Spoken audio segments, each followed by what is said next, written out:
Welcome back again बेटा। तो आज हम डिस्कस करने वाले हैं आपकी वर्कशीट नंबर 24। इसमें हमने पढ़ना है समरूप त्रिभुज के बारे में। सबसे पहले हम पढ़ेंगे सर्वांग समता और समरूपता में अंतर।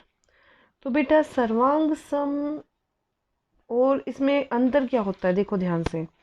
सर्वांग सम का मतलब क्या होता है कि जो आपका आकार है, जो भी आपको वो दी गई है, आकृति दी गई है, तो उसका आकार भी और उसकी आकृति जो आपको दे रखी है, फिगर आपको जो दे रखी है, वो एक जैसी होनी चाहिए। उसका आकार भी यानी कि उसका एरिया भी और उसका रूप भी एक जैसा होना चाहिए। समरूपता में क्या है, वो दिखने में एक जैसे होने चाहिए। समरूप यानी कि जो दिखने में एक जैसे हो, ठीक है। और जिनकी बात यहाँ पे होगी, तो जिनकी जो कोरस्पोंडिंग यानी कि जिनकी जो भुजाएं हैं, वो क्या होनी चाहिए बेटा, त्रिभुज की जो भुजाएं हैं, समान भुजाएं, उनके माप अलग हो सकते हैं लेकिन वो प्रपोर्शन में होनी चाहिए। यानी कि अगर एक का अनुपात, एक की अगर दाई भुजा लेते दूसरे की भी दाई भुजा, तो उनको डिवाइड करूंगी, उनको भाग करूंगी, तो उनकी रेशियो यानी कि उनका अनुपात क्या आना चाहिए, बराबर आना चाहिए। ठीक है, ये है आपका। ठीक है, अब देखो जैसे इसने बोला इसने यहाँ पे हमें एक सिंपल सी बात बोली, समरूप त्रिभुज क्या होती है। तीन त्रिभुज तीन भुजाओं में तीन कोणों से मिलकर बनी होती है। तो समरूप त्रिभुज समान आकार के होते हैं, परंतु वे अलग अलग माप के हो सकते हैं। आकार का मतलब ये भी त्रिभुज और ये भी त्रिभुज। ठीक है, अब इसका जो कोण है, ये भी 75 और ये भी 75, ये 65, ये भी 65। तो कहने का मतलब क्या है, दो त्रिभुजें कब समरूप होंगी, जब उनके जो कोरस्पोंडिंग यानी कि एक साथ वाले जो कोण है वो बराबर होना चाहिए। एक त्रिभुज में ऊपर वाला कोण ले रहे हो, दूसरी में भी ऊपर वाला लोगे। एक में आधार वाला ले रहे हो तो दूसरे में भी आधार का दाई वाला ले रहे हो तो दाई वाला साइड वाला लोगे, बाई वाला ले रहे हो तो बाई वाला लोगे। ठीक है, और जो उनकी भुजाएं हैं, भुजाओं का जो, इसकी अगर दाई भुजा लूँ तो इसकी भी दाई लूँ, उनकी दाई भुजा को दाई भुजा से भाग करती हूँ। ठीक है, तो जो उनका अनुपात होगा, वो अनुपात क्या होगा, बराबर होगा। ठीक है, अब देखो यहाँ से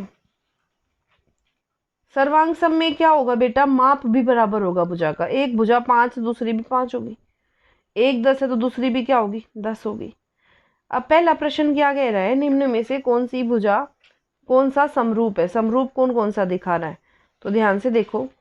समरूप दिखा रहा है ये और ये। ठीक है, आगे देखो, इनमें से समरूप षटभुज ये होंगे। अब इसमें से ये बताना, नीचे दिए गए जो त्रिभुज है वे समरूप है, तो हमें पी और क्यू। समरूप में मैंने अभी अभी क्या बताया, जो उनकी भुजाएं हैं उनका माप बराबर होगा ए सी पी आर। ए सी को अगर पी आर से भाग करूंगी तो वो किसके इक्वल हो जाएगा, ए बी बटे पी क्यू। ए सी कितना दे रखा है, 12। पी आर कितना दे रखा है, 18। ए बी 7, पी क्यू निकालना है। तो पी क्यू कितना हो जाएगा बेटा, यहाँ से देखो, ये 6 दूनी 12, 6 दिए 18। ठीक है, ये वहाँ जाके गुना हो गया। ठीक है, तो कितना बन गया, 2 पी क्यू बराबर है 7 या 21। ये वहाँ जाके भाग हो जाएगा, तो पी क्यू कितना आ गया, 21/2, यानी कि 10.5 सेंटीमीटर। ठीक है, आगे देखो, जब मेरे को दूसरी भुजा निकालनी है तो मैंने यहाँ पे क्या करना है, देखो ध्यान से। अब जो तीसरी है, तीसरी के बराबर रख दो, तो यहाँ से क्या आ गया, ए सी बटे पी आर किसके बराबर है बेटा, बी सी बटे क्यू आर। तो वही सेम 12/18। ठीक है, बराबर होगा बी सी आपने क्या करना, क्या दे रखा है, 10।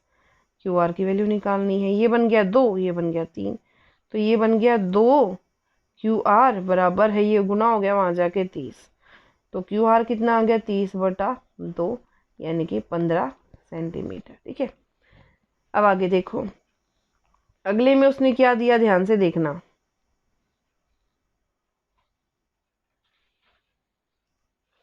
अगले में उसने क्या दिया, सभी वृत्त समरूप होते हैं और समान त्रिज्या वाले वृत्त क्या होते हैं, सर्वांग सम होते हैं। क्या होते हैं बेटा, सर्वांग सम होते हैं।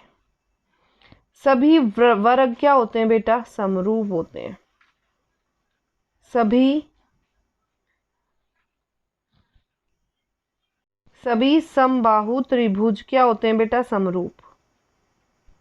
ठीक है, समरूप आकृतियों के उदाहरण देने हैं। समरूप बेटा अभी अभी किया, वृत्त हो गया, समबाहु त्रिभुज हो गया। ठीक है, सर्वांग सम, सर्वांग सम की बात करूं तो ऐसे वृत्त जिनकी त्रिज्या बराबर हो, बराबर त्रिज्या वाले वृत्त क्या लिखोगे? बराबर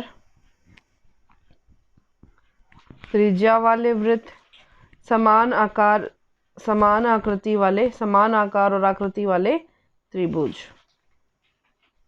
समान आकार और आकृति वाले त्रिभुज। ठीक है, वो क्या होंगे? सर्वांग सम।